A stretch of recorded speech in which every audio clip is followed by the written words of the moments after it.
I'm getting more and more emails from people saying, David, you're not so naive that you really think Trump has a shot at defeating Joe Biden. Are you? You're not that naive, are you?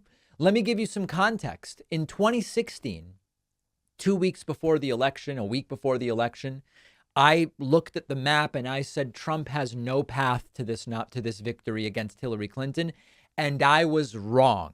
In 2020, I said Trump can win. He could get himself reelected. We all must vote.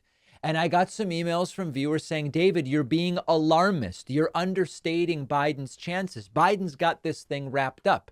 Now, at the end of the day, Joe Biden did win in 2020 by many millions of votes in the popular vote. But we have an electoral college in the United States, and it came down to about 100,000 votes or even less in the electoral college. So my concern in 2020 that everyone vote was very much backed in reality. Now we get to 2024. I do think, it's a personal opinion, I do think there's a real chance that Trump will be the Republican nominee and will be blown out of the water by Joe Biden. I'm talking about an absolute drubbing. Now, it's important to mention before I go any further in my analysis, I am making a political analysis, but then we have to vote as if this is not what I think.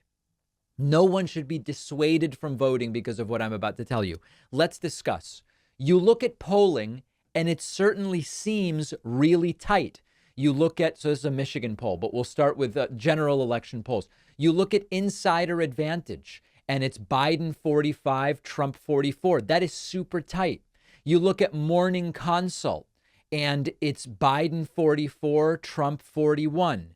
You look at all of these different polls, and it's super tight. Maybe Biden's winning, but it's only a few points. But what do all of these polls have in common? Trump plus Biden polling adds up to way less than 100. Some of these polls, you add up the Biden and Trump support, and it's missing 16% of the vote, 16% that would be decisive if it mostly went to one candidate or the other. And if you look at the details of these polls, that missing vote, that 12, 14, 16% that's not for Biden and it's not for Trump, it's a combination of I plan to vote for someone else or I don't know. As we get closer to the election in November of 2024, that's going to diminish. Some of the I'm going to vote for someone else aren't actually going to vote for someone else if it's close. Some of the I don't know will know. And my belief is that much of the missing vote is not going to go to people who will ultimately vote for Donald Trump. And this really gets to what, if you say, David, put aside being careful because we need people to vote. Just tell us the way you really see it. The degree to which Trump on the ballot will inspire Democrats to come out and vote in record numbers to make sure that the multi-indicted former president doesn't become president again should not be understated. I believe that if Trump is the Republican nominee, you may see historic record turnout as a percentage of the electorate for Democrats. I believe it may be like something we have not seen in decades in the United States. If Trump has 3, 4, 5 cases against him and the polling seems close with a likely voter model in October of 2024, I believe that Democrats will see that and they will say, oh, hell no, not again, not this time.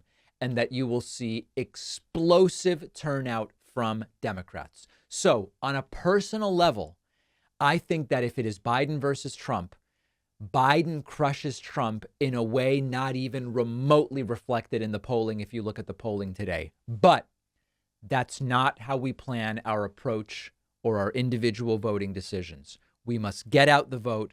We must make sure people know the importance of voting because the risk is too high. The risk is too high of Trump getting back in and getting more Supreme Court picks. Can you imagine? So, yeah, I'm not so naive that I don't see the writing on the wall. Joe Biden might have an incredible victory over Donald Trump that will be historic in nature, and it will be the final chapter in Trump's political life. At the same time, we don't know that, and things can change. And my opinion today may not be my opinion in 6 or 12 months. And so we all must vote. Let me know what you think about my thoughts on this. If I'm honest with you, right? We're going to go back to, folks, everybody must vote. If you don't vote, you're basically saying to a Trumpist, you get a free vote. I'm not even going to try to challenge. But okay, we're going to go back to that. But if I'm honest, this is the way I see it. Let me know what you think. Make sure you're subscribed on YouTube. Help us get to the 2 million. We'll take a quick break and be right back.